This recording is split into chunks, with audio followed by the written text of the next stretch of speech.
Shalom, shalom, shalom. I want to give all praises, glory, and honor to Yahweh Ba'Shem, Yahweh Shai Ba'Shem, Wahara Kakadash. Double honors to the elders and apostles of great millstone, many blessings and salutations, and to the whole floor, like the house of David, the Bayaf that would die, for whom these epistles are written for in these last days. Shalom to your leg. And by the way, these are the last days. That big old "I told you so" is getting ready to hit the theaters near you or streets near you. Everybody that said that we were fear mongerers, starting with our elders and apostles and bishops and sergeants and lieutenants and men that came before us and that are before us, in leadership, right? They have stated, and I as well, and many other men lower on the totem pole, I've stated for years, man, once you go into Iran, it's over with. It's over with. Right? Now, I'm gonna breeze through a couple of articles, man. It's not gonna be a long lesson, Lord willing. I pray that this is edifying for those of you that have the eyesight to hear, but the Spirit is speaking and speaking expressly. And at this point, to deny what pretty much is already evident, you don't understand. You're already in World War III, right? You Americans, you've already entered into the unforgivable war, the war that's going to end your hegemony for good. And I think they know it. And I'm watching and I'm reading these articles and I'm like, wow, I think the Americans kind of understand this is the end, right? This is that generation. We've been warning, right? And yet now we finally got your attention.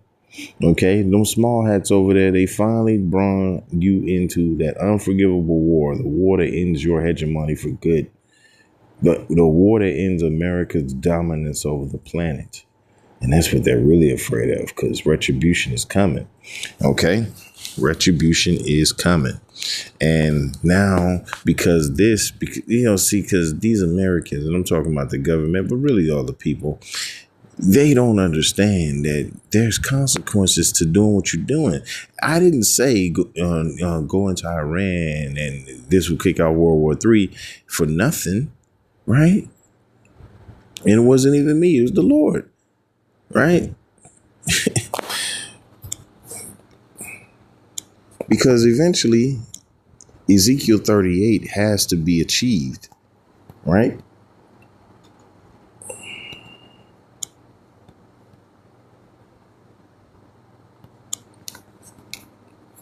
Okay, Ezekiel 38 has to be achieved, and it will be achieved. All right. Jeremiah 49 has already been engaged. Jeremiah 50 is the brother Karaf brought out last camp. Is already being achieved. It's being achieved as we're speaking. We're literally living those scriptures right now when we're getting ready to enter into Ezekiel 38. This is Ezekiel 38:1. It says, "And the word of the Lord Yahweh came unto me, saying, Son of man, set thy face against Gog, the land of Magog, the chief prince of Meshach and Tubal, and prophesy against him, and say, Thus saith the Lord Yahweh Ba'Shem Al Shai thy power, behold, I am against thee, O Gog and Magog, the prince of Meshach and Tubal, and I will turn thee back and put hooks into thy jaws, and I will bring thee forth in all thine armies, horses and horsemen, all of them clothed with all sorts of armor, even a great company with buckler and shields, all of them handling swords." And the precept to that, we go down to Joel, right? We go precept upon precept, right? The precept to that is Joel 3:9. It says, "Proclaim ye this among the Gentiles, prepare war, wake up the mighty men." Okay, let all the men of war draw near. Let them come up. Beat your plowshares into swords and your pruning hooks into spears. Let the weak say, I am strong. That coincides perfectly with Ezekiel 38, as we were just reading, because now you're starting to see other powers in the earth, other kings that are opposed to the beast system. Well, actually, they're not opposed to the beast system. They just want to be on top of it, right? But they're opposed in the position that they are in right now. Okay, they don't know why they're doing what they're doing. Okay. So now Russia is being positioned as the opposition to NATO and the EU, the beast. All right. They're opposed to, America's hegemony. Okay. And now they have a group of nations that are willing to join them, led by, let's read about it in Ezekiel.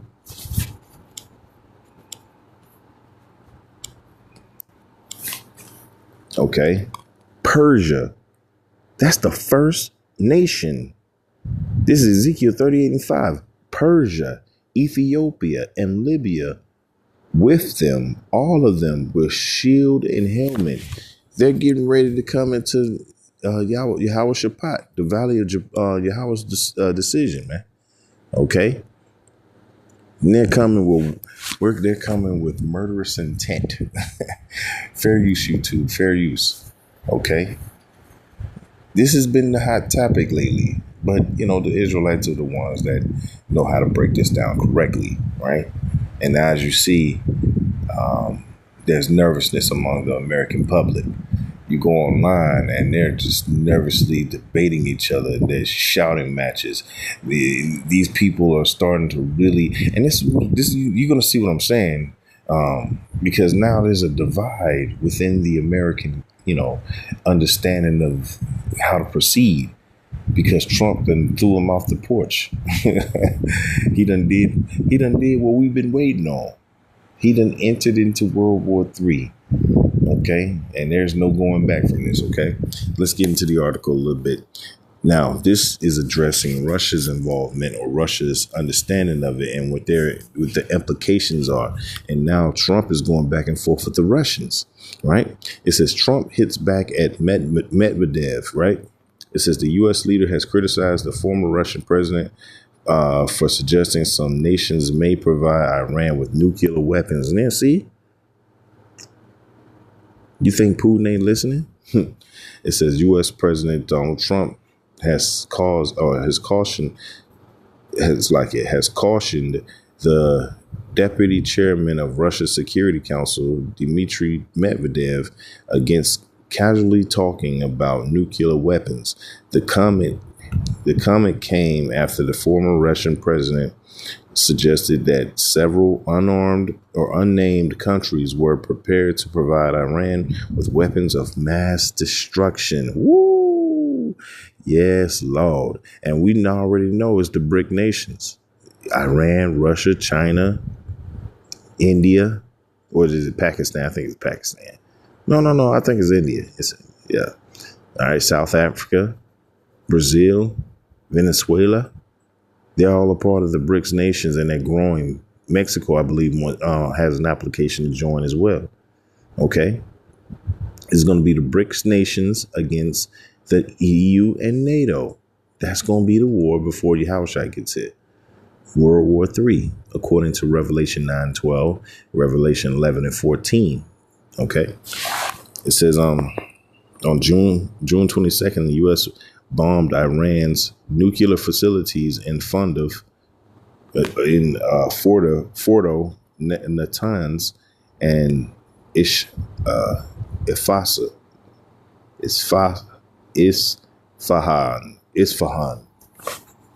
Had to use that hooked on phonics, man. It works. Anyway, it says and claimed that his warplanes had severely degraded the Islamic Republic's nuclear program. The attack was preceded by massive air raids against Iran by Israel. It says in a post on Truth Social platform on Monday, Trump wrote, "Did I hear former President Medvedev from Russia casually throwing around the N-word?" It says, and saying that he and other countries would supply nuclear warheads to Iran. Yeah, man, this thing is wrapping up. And this is what we've been talking about. Now Russia is entered into the chat, right? Verse 6, it says, Gomer and all his bands, the house of Togomar, and the north quarters, which is Turkey, and all his bands, it says, and many people with thee. Be thou prepared and prepare for thyself, thou and all thy company that are assembled unto thee, and be thou a guard unto them. And that's what Russia is, because we're getting ready to enter into a war that is totally different than any other war known to man to this point. It's not a war that's ever been fought like this, and there never will be after. Okay. That's why the Americans and people who watch the Hebrew Israelites anyway, right? They hate watch us. They watch us from the sideline. They watch us silently and stealthily, right? And they don't say anything. They don't comment. But then we know you watching. Let's hit you with another precept, right? This is Isaiah 9:5. It says, for every battle of the warriors with confused noise and garments rolled in blood. But this shall be with burning and fuel of fire. And that's what this war is getting ready to turn into. Right now, it's a war of words, but eventually it's going to be a war of swords. Okay. And those swords are going to be intercontinental ballistic missiles. On June 22nd, the U.S. bombed Iran's nuclear facility. I read that. It says the U.S. head of state, which is President Donald Trump, asked for an immediate confirmation or rebuttal. It says, insisting that the N-word should not be treated so casually. Trump went on to boast about America's superior military capabilities. It says both air and seaborne, citing the weekend bombardment of Iran as proof. And so now, now y'all see where this thing is going. Now, what is this doing at home in America, right? Well, it's creating an Egyptian versus Egyptian type of situation. There's division, okay, even within the White House. See, we told you prophecy is going effing win. Prophecy always effing wins. You know why? Because it's inspired by Yahweh, by Hashem Yahweh Shai. Okay, prophecy will win, and it will win in this time. This is the generation that all these things are going to come down upon. This is the curse that the Lord has sent down upon the earth because of the rulership that we are finding ourselves under in this time under the devil. He knows himself. He calls himself so-called white. We call him what he truly is, an Edomite. Okay. This is another article, and this is dominoes that are falling, and the spirit of Yahweh Ba'al Shai has us speaking, and has it speaking, and at this point they can't deny it. It says Vance opposes U.S. involvement in Iran-Israel war. It says the American VP does not want the Israelis dragging Washington into another conflict. The agency has cited sources are saying. Now listen. If I put on my political hat for a second, right? The prophecy, of course, that I keep that hat close by. Okay, that's the best gun I got. And that's the only gun I really need. But I'm going to put on this political hat real quick and go into the weeds of this. Obviously, JD wants to run for president after Trump leaves, if that's the case. So he understands that if you get into another quagmire like Iraq was and Afghanistan, if George Bush would have ran against a damn turtle, he would have lost by 300 points in 2007. He was that unpopular. Okay. He was so unpopular in 2006 that you literally could have put a monkey in a suit up against George W. Bush, and the monkey in the suit would have won 400 electoral votes by Google guy. That's all it would have taken. So just going into the weeds of it, JD Vance understands. He's already a younger man. He understands if this gets really bad, and it's going to be, trust me, it will, that his political career is pretty much over. Now, let's go back into prophecy. It won't matter because America's gonna be destroyed. So what is he gonna be VP of anyway? Anyway, it says U.S. Vice President J.D. Vance does not support his country's involvement in the conflict between Israel and Iran. Reuters has reported, citing two informed sources.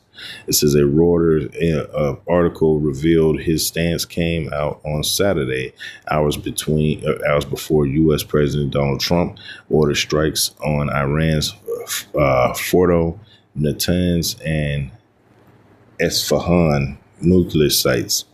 It says, according to sources,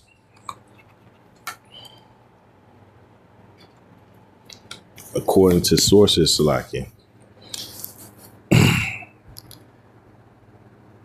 according to the sources, Vance made his opinion clear during a tense phone call between Trump, Israeli Prime Minister Benjamin Netanyahu, and other top officials from Washington and West Jerusalem on Thursday. Netanyahu and his associates used the exchange to try to persuade U.S. President to give up on the 2-week deadline that had given Tehran to reach a deal on the country's nuclear program and immediately take part in Israeli attacks on Iran. The report read, the Israelis, the 1948ers, it says, argued that there is only a limited window of opportunity to use American bunker-busting bombs against Iran's deeply buried Fordo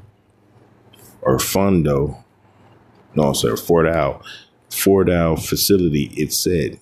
During the call, the Iraq war veteran pushed back against West Jerusalem's demands, insisting that Washington should not be directly involved in the conflict, and sources claim.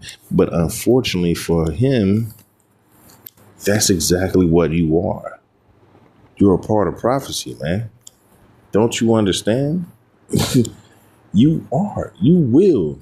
Okay, you will get into this war, and it will be done by them 1948ers, the small hats themselves. They're going to drag you into it, and prophecy says you will. So despite your pushback, quote unquote, you're going to do this, okay, because the spirit compels you. This is Jeremiah 49:20. It says, therefore, hear the counsel of the Lord Yahweh, that he hath taken against Edom, which is over here in America, and really Edom all over the world, but this is the chief place of Esau, Edom, okay? It says, and his purposes that he hath proposed against the inhabitants of Teman. Surely the least of the flock shall draw them out. Surely he shall make their habitations desolate with them. That's right. So you're going to fight this fight, and you're going to do it on behalf of them 1948ers. You're going to do it. Ain't no damn, oh man, I'm pushing back. I don't want this to be another Iraq. Well, damn it, it's going to be 15 times worse than Iraq. Iraq was a damn shit show. This is a goddamn end of the world scenario. That was a shit show. This is an end of the world scenario. Because Russia is going to jump in, y'all. I don't care what they tell you on TV. I don't care what the talking heads say. I don't care what the publicists try to spin. Russia is going to jump in. They're already positioning themselves. Hell, they already positioned themselves. China is going to be the financial backers. They're going to make sure that they get the weaponry. They're going to ship that Dongfang, all right? And y'all, you don't know what the Dongfang is, look that up, okay? The Dongfang is Chinese for east wind. It's a nuclear weapon. They're going to ship that mother right to Iran. And now you got Trump pushing back. Okay. And guess what? Now this is causing tension with even in the White House. Okay. Even in the White House is causing tension. The vice president and the president are disagreeing. It don't matter, though, because you're going to still go to war. This is Isaiah 19:2. It says, and I will set the Egyptians against the Egyptians, and they shall fight every one against his brother, and every one against his neighbor, city against city, and kingdom against kingdom. Hey, look, don't be surprised if there's an attempted coup. You never know. You never know. I'm not putting that out there, but I'm kind of putting it out there. I'm not suggesting it. I'm kind of suggesting it. I'm not a part of it, but it's definitely there if you can see it. So through the spirit and power of Yahweh Shema Shai, you can see the spirit is moving quickly. And these devils, especially these younger devils, they know this is not it. This ain't it. They know once you open up that Pandora's box, it's over with. And there goes the American hegemony, right? We'll end on that.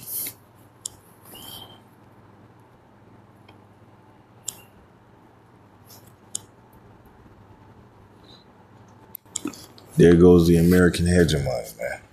All right.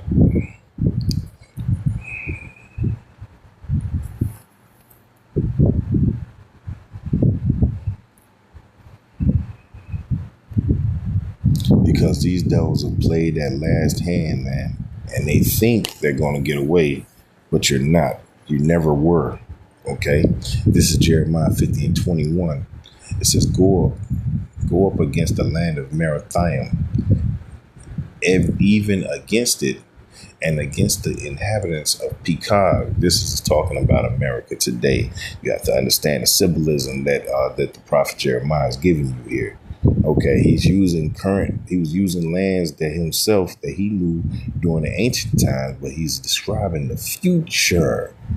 It's called prophecy. It says, waste and utterly destroy after them, saith the Lord Yahweh, and do according to all that I have commanded thee. So this is coming from on high. The Lord, remember, he said that he was going to put his hooks into the jaws, into the jaws of the Russian Empire, and bring them back to their Soviet Union spirit. And that's where they are right now. They're wolfing and hounding, looking for a fight. Okay. And they have financial backing from China, and they have boots on the ground with Iran, South Africa, the BRICS nations, basically. They're ready to go head up with EU and NATO, the beast. Okay. It says, a sound of battle is in the land and of great destruction. That's what's happening next. Right now, there's a war of words, and then there's going to be a war of swords, right? It says, how is the hammer of the whole earth cut asunder and broken? How has Babylon become a desolation among the nations? Because the pride that beams off of America, you know that song, I'm proud to be an American. Hey, the Lord right now is showing that pride to be the downfall of your kingdom. Now there's infighting. There's mistrust, right? There's wonder. There's intrigue. There's betrayal. This story has everything. This is one of the better movies. Not one of. This is the best movie ever made by the director Yahweh himself. Okay? Everybody gives love to Martin Scorsese. Okay? And to all these other great directors or whatever, Jordan Peele or whatever. But Yahweh created them all. Which those happen to be two Jakes anyway. Right? And this movie comes with so much intrigue, but it's going to come with a happy ending. See, this happy ending is going to be with the Israelites, not Israelis, the Israelites defeating the Israelis and all of Edom for that matter. Okay, the Israelites will reign on top, and the credits are going to roll, and then the Israelites are going to forever. There won't be a sequel, right? It's just going to be that. Like the Empire Part 2, the Empire Strike Back. Get the fuck out of here. No. The Israelites are going to win, and that's it. Yahushua is going to reign on forever. Okay? But we need these events in the earth right now to continue the way they're continuing. As these articles are lining up, you can see where this is headed. All right?